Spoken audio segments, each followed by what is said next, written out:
할렐루야. 아유, 너무 행복합니다.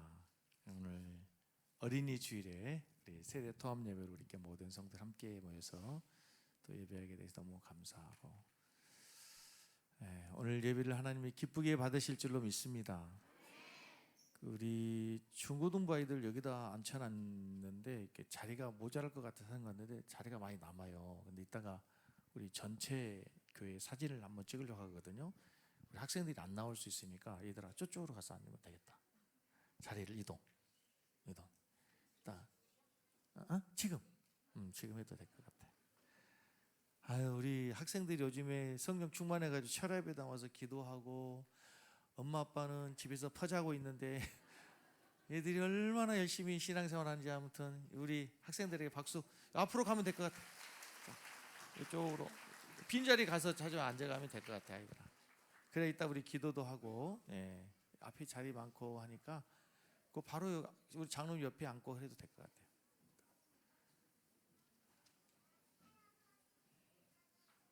그래도 끝까지 나 여기 있으려고 버티고 있을래야 있을 줄 알았는데, 너무 감사해요.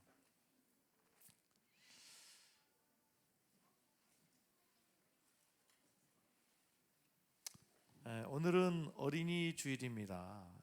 너무 귀한 우리 자녀들, 이 아들이 가정에서만 귀한 게 아니고요, 이제는 교회에서도 너무 아이들이 귀하게 됐고, 또 국가적으로도 저출산 시대를 맞이해서 우리 아이들이 정말 귀한 보배들이 됐습니다. 얼마 전에 우리 교회에서 신앙생활을 하다가 결혼을 해서 이제 사모가 된 최윤주 사모, 이제 어제 저에게 이렇게 문자가 하나 왔는데, 인사 겸 이런 내용이 있었어요. 인사가 있고 난 다음에 주일 학교가 없는 교회 출석하니 어린이 주일이라는 것을 우리 섬기는 교회 단톡방 옥상 놀이시설 공기를 보고 알았어요. 5월이면 주일학기를 위해 아이디어를 내고 교회 일로 정신없이 바빴던 것이 얼마나 감사였는지 이제 깨닫게 됐습니다. 다음 세대가 희망인데 어르신들만 있는 교회에서 교회 생활이 적응이 잘 안 되긴 해요. 그래서인지 섬기는 교회와 예배가 늘 그립고 간절합니다. 그렇게 하고 난 다음에 좀 이렇게 또 다른 내용의 글이 왔어요. 그 교회는 주일학교가 없다는 거죠. 제가 얼마 전에 물었습니다. 그 교회 출석하는 성도들이 어르신만 있다는데 얼마나 되냐 했더니 150명 정도 된대요. 근데 그 교회가 저기 전라도, 강원도, 경상도 있는 교회 아니고 서울에 있는 교회입니다. 정확하게 모르겠나 아마 면목동인가 그쪽에 있는 교회로 알고 있는데, 어른이 150명 모인 교회인데 주일학교가 없대요. 아무도 놀리지 않으시는데 150명 교회면 작은 교회 아니죠. 150명 교회인데 주일학교가 없답니다. 그것이 오늘 한국 교회의 현 주소입니다. 하나님이 우리 교회에 주신 가장 큰 축복이 있습니다. 여기에 있는 우리 아이들입니다. 하나님께서 우리 교회에 주신 가장 큰 축복입니다. 이 아이들이 가정의 보배이고 우리 교회의 보배이고 장차 하나님의 나라의 보배들인 줄로 믿습니다. 우리 교회가 기도할 때마다 매 시간마다 우리 성도님도 다음 세대를 위해 기도하고, 철야예배에는 항상 빼놓지 않고 제가 기도에 인도할 때 우리 다음 세대, 우리 자녀들을 위해서 기도합니다. 근데 이게 얼마나 중요한 기도인가 하면요, 요즘에 이제 제가 속해 있는 이렇게 이게 단톡방들이 많잖아요. 여러분도 많지만 저도 참 많습니다. 얼마나 많은지 몰라요. 그런데 몇몇 목사님들이 이제 노예에서 이렇게 해가지고 성지순례, 또 종교개혁지 탐방, 날씨가 좋고 봄이어서 그런지 많이 가더라고요. 근데 제가 한 가지 놀라운 충격적인 공통점을 발견했습니다. 성지순례를 간다고 하고 종교개혁기를 가다 하고 뭐 어디 간다 하는데요, 다 보내온 사진이 뭐냐면 기념교회당입니다. 여러분, 예배당이 예배하는 모습으로 예배하는 성도들로 가득 차 예배당 아닙니까? 근데 300년 전 400년 전에 그 영광스러웠던 이름을 자랑하는 그 교회들이 그냥 건물로 그냥 남아있는 거예요. 하나님께 예배하는 예배자로 가득 찬 게 아니라 관광객들로 가득 차 있는 거죠. 하나님께 찬양하는 찬양의 소리와 하나님의 말씀의 소리, 기도의 소리가 가득한 성전이 아니라 관광객들의 웃음소리를 가득 찬 교회로 전락해버렸어요. 여러분, 종교개혁지 스위스, 프랑스, 독일 뭐 이런 나라들이 한때는 얼마나 교회가 대단했습니까? 그런데 이제 예배하는 성도들은 없고 관광객들만 북적이는 교회로 전락했단 말이에요. 근데 여러분, 여기서 우리가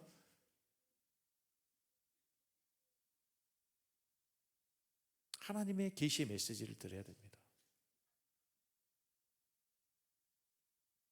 한국 교회의 이 주일학교가 없는 교회가 50%가 넘는다 그랬는데요, 퍼센테이지로 보면 50%가 훨씬 넘습니다. 군 단위 이하에 가서 교회에 가면 학교가 없으니 당연히 교회에 주일학교 애들이 있을 이유가 없죠. 군 단위 이하의 교회들은 주일학교 없는 교회가 거의 태반이에요. 상가에 있는 교회들도 역시 마찬가지 아닙니까? 그런데 하나님께서 우리 교회에 하나님이 주신 놀라운 축복 중에 하나가 청년부들이 재적을 한 90명 정도 되고요. 그래서 유치부, 유초등부, 중고등부까지 하면 260, 70명의 아이들이 됩니다. 얼마나 감사한 일인지 모르겠습니다. 자, 여기에 있는 우리 아이들을 먼저 한번 축복하면서 축하하면서 고맙다고, 교회에 나와줘서 감사하다고 우리 아이들이 박수 한번 하겠습니다. 네. 하나님께서 우리 교회에 주신 축복이면서 숙제입니다. 숙제. 이 아이들을 어떻게 하나님의 나라의 자원으로, 제목으로, 일꾼으로 잘 성장시킬 거인가, 대단히 중요한 숙제입니다. 1달란트 맡긴, 2달란트 맡긴, 5달란트 맡긴 사람에게 하나님이 더 많은 것을 요구했던 것처럼 우리에게 아이들을 많이 맡겼다고 하면 그만큼 우리에게도 많은 책임이 있다는 거죠. 성경의 내용 가운데 정말 가슴 아프고 안타까운 장면이 있습니다. 사사기 2장 10절입니다. 한번 띄워줘 보시면 같이 읽겠습니다. 그 세대의 사람들도 다 그 조상들에게 돌아갔고 일어난 다른 세대는 여호와를 알지 못했더라. 이제 잠깐 띄워놓으시면요, 9절 말씀을 보면은 그 세대의 사람들 다 그 조상들 돌아갔고, 이 그 세대 사람들이 누구죠? 여호수아와 갈렙과 함께 가나안을 정복한 세대입니다. 그들은 하나님의 기적을 본 사람들입니다. 홍해 요단강이 갈라졌고 여리고성이 무너지고 광야에서 날마다 하늘에서 내리는 만나와 메추라기를 먹었던 기적을 체험하는 살아계신 하나님을 생생하게 체험하고 경험했던 세대들입니다. 그 세대가 조상들에 돌아갔다 죽었다는 얘기입니다. 그리고 그 다음 세대를 뭐라고 하냐면 다른 세대는 이렇게 되어 있습니다. 무서운 이야기입니다. 우리의 다음 세대들이 다른 세대 되면 안 됩니다. 우리가 동일한 세대가 되어야 될 줄 믿습니다. 우리가 믿는 하나님을, 여호와를 그들도 하나님으로 알고 고백하는 주님을 그들도 동일하게 주님이라고 고백하고, 우리가 사랑하는 하나님을 그들도 동일하게 사랑하는 우리의 자녀들이 되어야 될 줄로 믿습니다. 사사시대의 비극을 알리는 구절입니다. 사사시대의 비극은 다른 게 아닙니다. 하나님을 알던 그 신앙의 세대와 변질된 다른 세대가 되어버린 것입니다. 그러니 하나님을 알지 못하니 이제 그 하나님 자리에 우상이 자리하게 되고, 하나님을 경외하는 그 자리에 이제 인간의 생각과 사상이 자리하게 되면 그 나라는 어떻게 되겠습니까? 오늘 우리 부모님들이 어린 날에 정신 바짝 차리고 우리 아이들에게 정말 필요한 게 뭔지, 정말 중요한 것이 무엇인지를, 정말 시급한 게 무엇인가를 다시 한번 깨닫고 확인할 수 있기를 주의 이름으로 축복합니다. 정말 우리 아이들이, 지금 여기에 있는 이 아이들이 앞으로 살아갈 이 세상, 30년, 40년 후의 세상은 지금 우리가 사는 세상과 다를 겁니다. 어떤 모습으로 세상이 변할지 미래를 예측한 학자들도 단언할 수 없습니다. 우리가 생각하는 것보다 훨씬 더 세상은 세속적일 겁니다. 인본주의적일 겁니다. 하나님을 경외하는 신앙과 믿음을 찾아보기 어려운 세상이 될 거예요.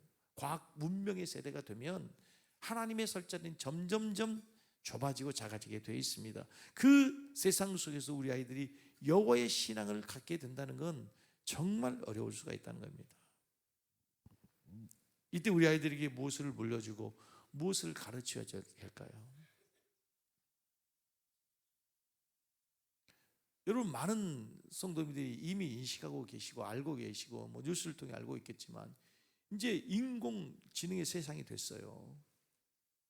이 로봇이 사람이 하는 일의 모든 것을 다 대체하는 시대가 됩니다. 제가 지난 주일 저녁에 언젠가 제가 간증하면서 한번 설교하면 말씀드렸던 그 전남대학교 그 사무국장 된 친구하고 장로가 된 친구하고 셋이서 이렇게 고향에 제가 내려가서 이렇게 한번 식사를 하면서 대화하다가 이런 얘기 저런 얘기를 하는 중에 이제 인공지능 시대가 되고 이제 로봇이 발달되게 되면 의사들도 필요 없는 시대가 온다는 거예요. 여러분, 이 로봇이 많은 데이터가 축적돼 가지고 수술을 하다 보면은 사람이 정확할까요? 로봇이 정확할까요? 인간이 실수할 수 있잖아요. 순간적인 판단, 순간적인 감정에 의해서 실수할 수 있어요. 그런데 기기는 실수하지 않아요. 훨씬 더 정확하게 수술할 수 있단 말이에요. 어제 저는 페이스북을 잘 하지 않습니다. 그런데 이제 페이스북 올린 글들이 가끔 제 메일에 뜰 때가 있어요. 봤더니 미국에 있는 저희 친구 목사 하나가 글을 하나 올렸어요.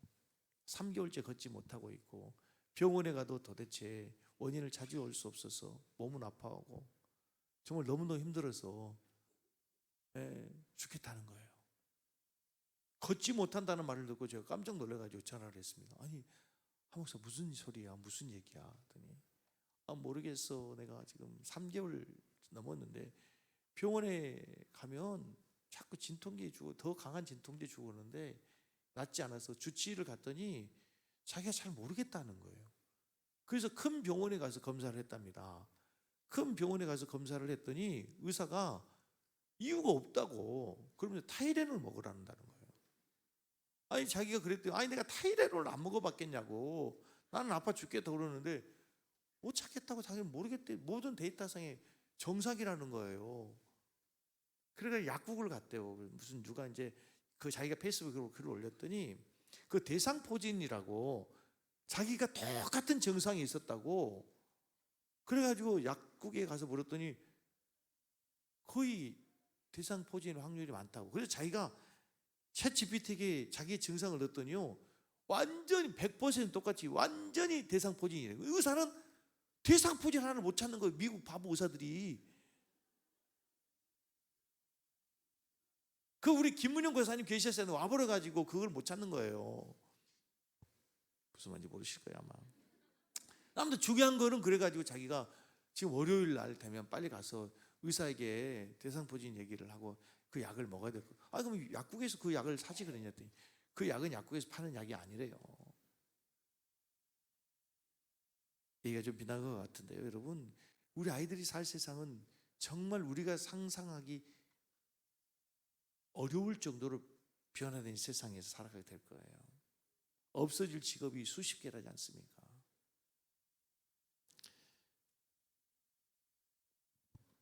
우리 교회가 해야 될 일은 뭡니까?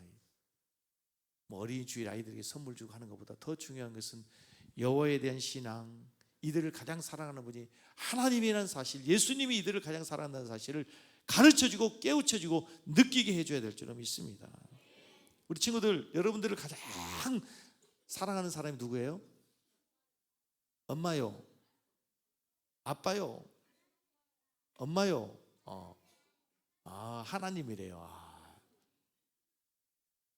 성경에서는 우리 아이들을 가장 사랑하는 분이 엄마보다도 아빠보다도 더 사랑하는 분이 예수님이래요. 예수님. 누구라고요? 오늘 본문에 보면 그런 말씀이 나와요.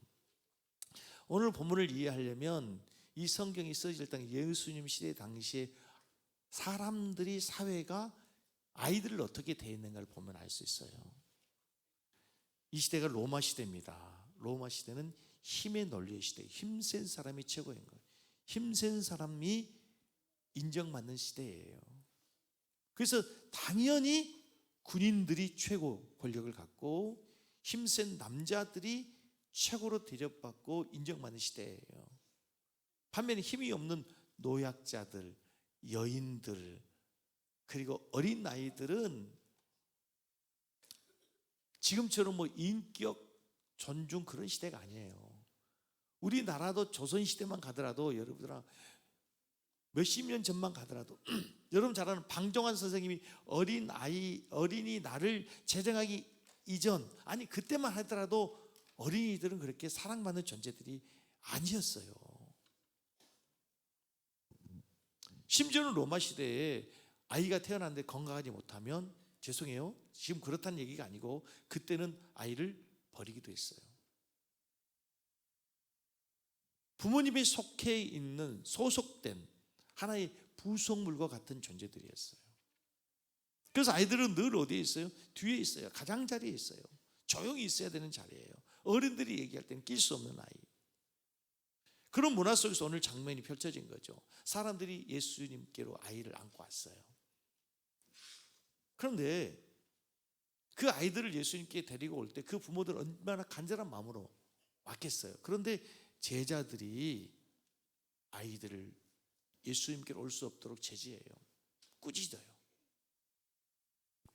여러분, 근데 예수님이 제자들이 나쁜 사람들이 아니에요. 그 시대 기준으로 보면 너무나 자연스러운 행동이에요. 왜냐하면 예수님을 만나려고 하는 사람이 이 아이들 말고도 훨씬 더 많은 사람들이 예수님을 만나려고 하는데도 못 만나고 있는데, 아이들은 순서가 아니라는 거예요. 애들은 가.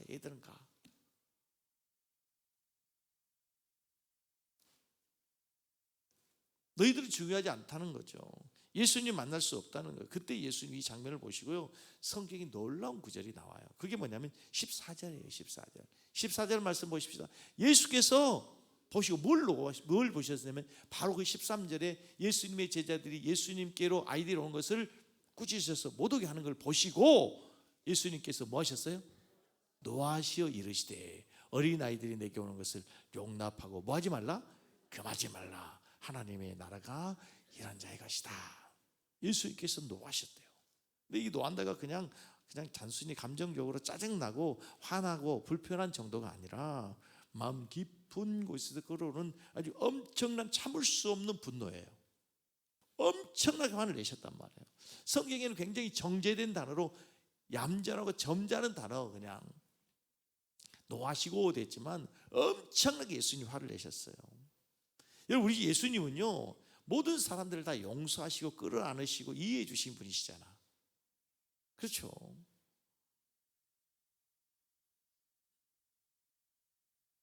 예수님은 누구도 다 용납해 주세요. 어떤 죄를 지은 사람도 다, 세리들도 마찬가지고 창기들도 마치고, 심지어는 가늠하다 현장에 붙잡혀온 그 여인도 용서해 주신 분이거든요. 용납해 주신 분이. 그런데 예수님께서 왜 이렇게 화를 내시는 거예요? 예수님의 분노는 사람을 향한 것이 아니라 왜곡된 태도, 아이들을 향한 잘못된 태도를 향해서 이렇게 화를 내셨단 말이죠. 아이들이 시끄러워서가 아니라, 질서가 깨져서가 아니라 아이들이 하나님께로 오는 것을 방해하는 것, 아이들이 하나님의 사랑을 경험할 수 없도록 막는 것, 그것에 대해서 예수님은 그렇게 화를 내시는 거 이해가 되세요? 그러니까 예수님 화내신 건 뭐냐면요, 단순히 아이들을 꾸짖어서가 아니라, 못 오게서가 아니라 그들도 하나님을 만나야 되고, 그들도 하나님을 경험해야 되고, 그들도 하나님 나라의 백성이 돼야 된다는 사실을 믿으시기 바랍니다. 우리가 믿는 예수님 얘들도 똑같이 예수님을 믿어야 되고, 하나님의 자녀가 되고 하나님 나라의 백성이 돼야 된다는 거예요. 여러분, 예수님 죄인을 향해서도, 실수한 사람을 향해서도 모든 사람들 다 참으시고 인내해 주시고 용서해 주시는데, 오늘 주님이 분명하게 보여주시는 게 있어요. 어린아이들을 함부로 대하는 것을 예수님은 참지 않으셨어요.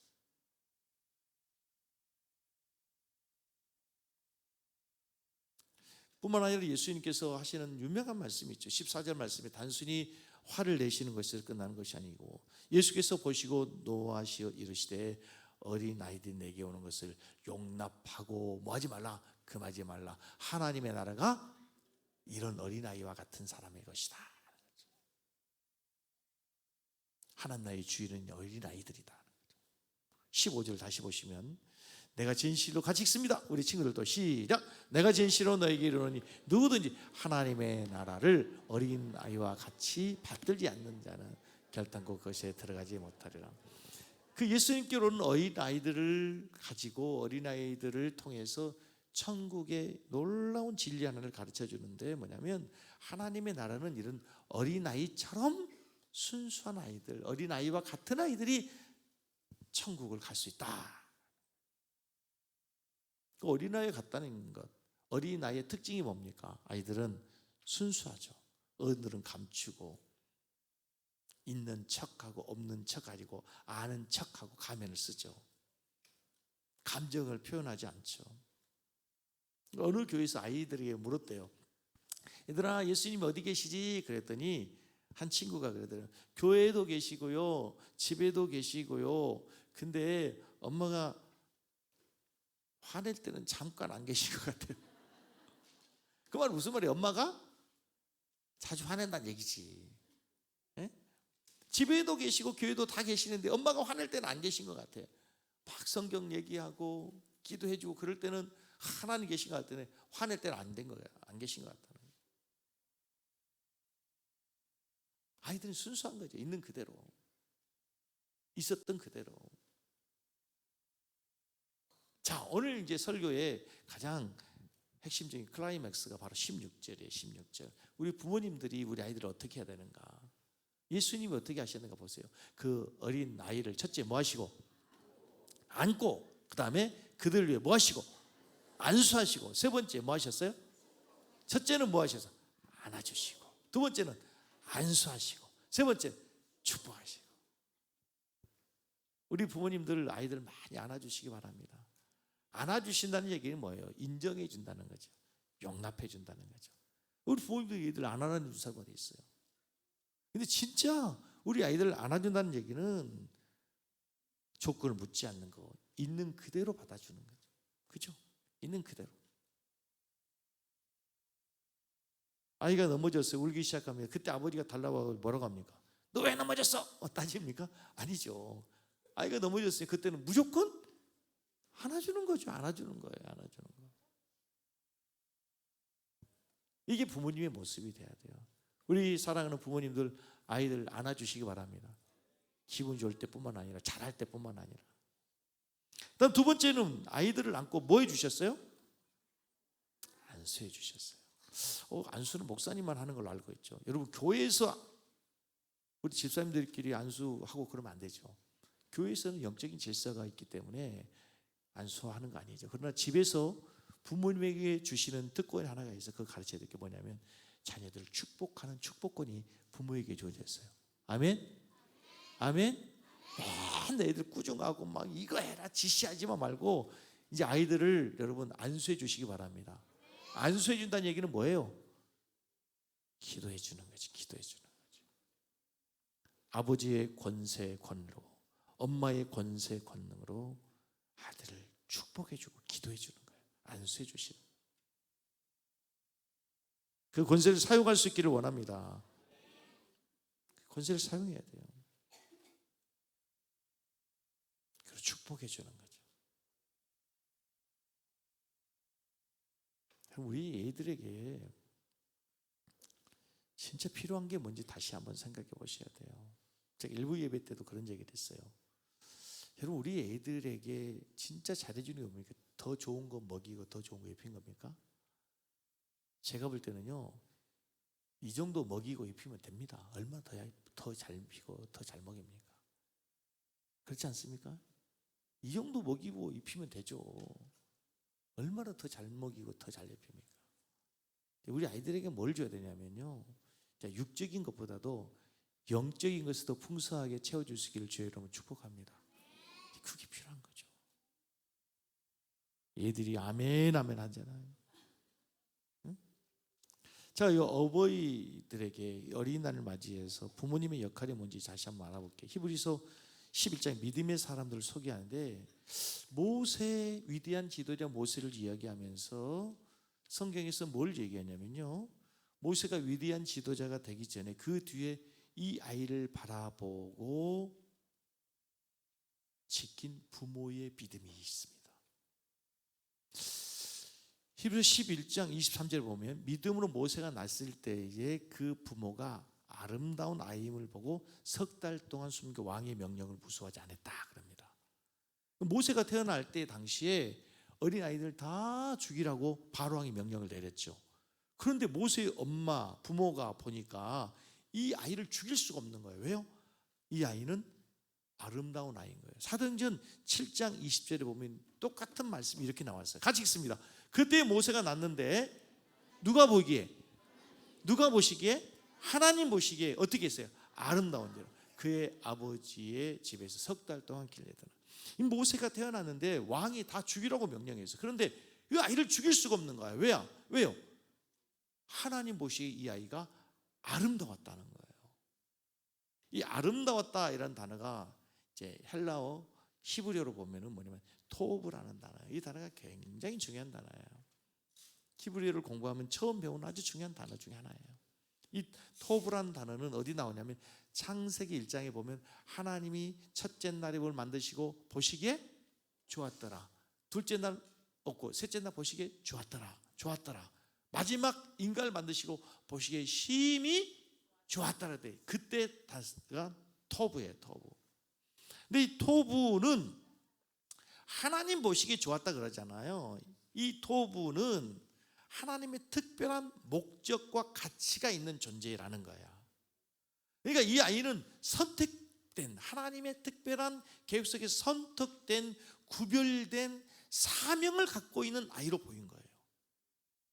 오늘 어린이 주일에 우리 부모님들이 기억해야 될 것은 단지 아이들에게 선물 주고 놀아주는 날이 아니고요. 따라서 하겠습니다. 아이를 보는 시각이 바뀌어져야 됩니다. 이게 뭐예요? 하나님의 시각으로 우리 아이들을 볼 수 있어야 돼요. 하나님의 시각으로. 제가 보니까요, 오늘 어린이 주일인데도 불구하고 안 보이는 많은 성도들이 계시네요. 어린이 주일 통합 예배로 든다 하는데 뭐 나는 3일 연휴자 또 5일 연휴라면서요. 5일 연휴니까 그냥 다 여행 갔겠죠. 여행 간 사람들 많을 텐데. 근데요, 부모님들이 진짜 중요한 걸 놓친 거예요. 연휴이니까 교회 빠져도 된다. 연휴는 휴가 가는 날이다. 아닙니다. 아이들에게 독을 먹이는 거예요. 그 어릴 때 아이들이 한번 그게요, 이 다음에 가서도 연휴 때는 빠지고 휴가 가도 되는 거야 생각되면 안 됩니다. 연휴 때는 아무리 연휴가 길어도 주일날은 교회에서 예배하는 거라는 걸 가르쳐야 돼요. 아멘? 얘들은 앞으로 휴가 돼가지고 엄마가 주일날 어디 동해안 가자, 꽃구경 가자, 단풍 보러 가자 하면 가야 돼, 안 가야 돼? 절대 가면 안 되는 거예요. 엄마 혼자 가세요. 우리는 안 가요. 알았지? 네.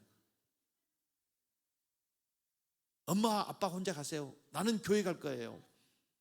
나는 주일날 예배할 거예요. 할렐루야. 아유,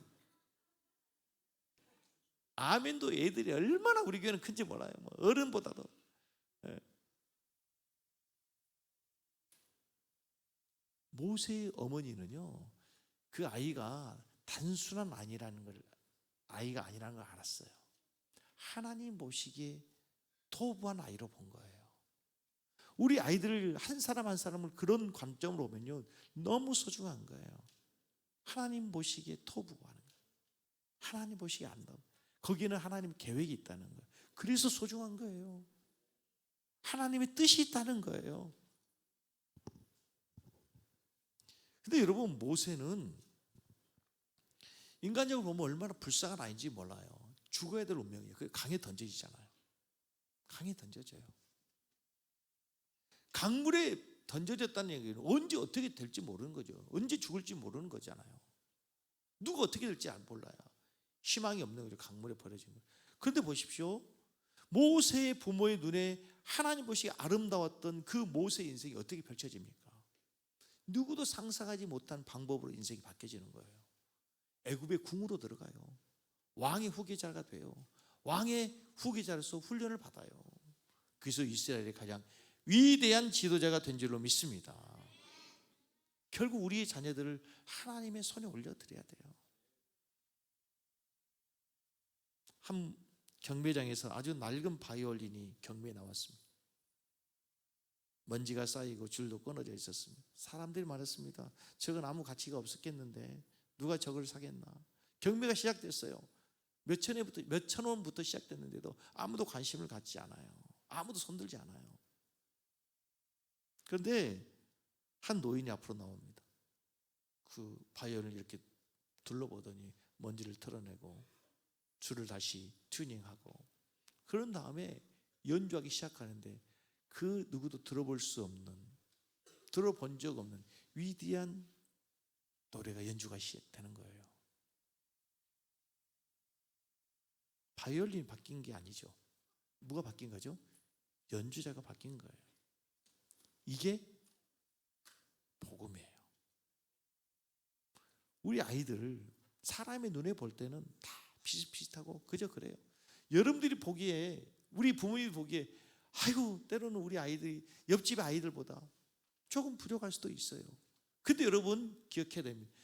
우리 아이들이 누구의 손에 붙들리냐에 따라서 운명이 달라지고 가치가 달라지고 쓰임이 바뀌어지게 될 줄을 믿습니다. 하나님의 손에 붙들린다면 아무도 장담할 수 없는 거예요. 성경의 가장 위대한 어머니 사무엘의 어머니 한나를 한번 생각해 볼 수 있어요. 한나가 왜 한나인지 아시죠? 한이 많아서 한나예요. 여인으로서 아이를 낳을 수 없다니까 얼마나 한스러웠겠어요. 얼마나 한이 많았겠어요. 오늘 하나님께 기도하지. 하나님, 저에게 아들을 주세요. 아들이 생기지 않는 거예요.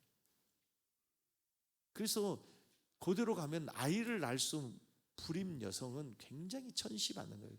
그래서 심지어는 누구에게까지도 현실을 받냐면 한나가 분인나라고 하는 첩에게도 멸시를 받아요. 서글픈 인생이 된 거죠. 오늘 하나님께서 한나의 기도를 들으십니다. 그리고 태어난 아이가 여러분 잘 아시는 누구죠? 사무엘이에요. 아이를 어떻게 키우죠? 그래서 한나가 몇 년을 기도했는지 모르겠어요. 난 한나를 보면요 늘 우리 어머니가 생각이 나. 몇 년을 기도했는지 모르겠어요. 아무튼 너무 귀하게 그 핍박 속에서, 오해 속에서, 멸시 천대 속에서 태어난 아들이 얼마나 애지중지 자기 집에서 키우고 싶겠어요. 근데 이 아이를 어디에 드려요? 하나님께 드려요. 하나님의 성전에 자라게 한다는 거예요. 이 말은 하나님의 손에 드렸다는 거예요. 하나님의 성전에 바쳐버려요. 그 아이가 하나님의 성전에서 자랍니다. 한 가지 기억해야 될 것, 우리 부모님들이 착각하지 마시고 여러분이 자녀 아닙니다. 우리 아버지들이 기억해야 될 것, 여러분의 자녀가 여러분의 성을 땄다고 해서 여러분의 자녀가 아니라는 거예요. 여러분, 하나님이 여러분이 잠시 맡겨놨을 뿐인 거예요. 하나님의 자녀인 줄로 믿습니다. 하나님의 자녀예요.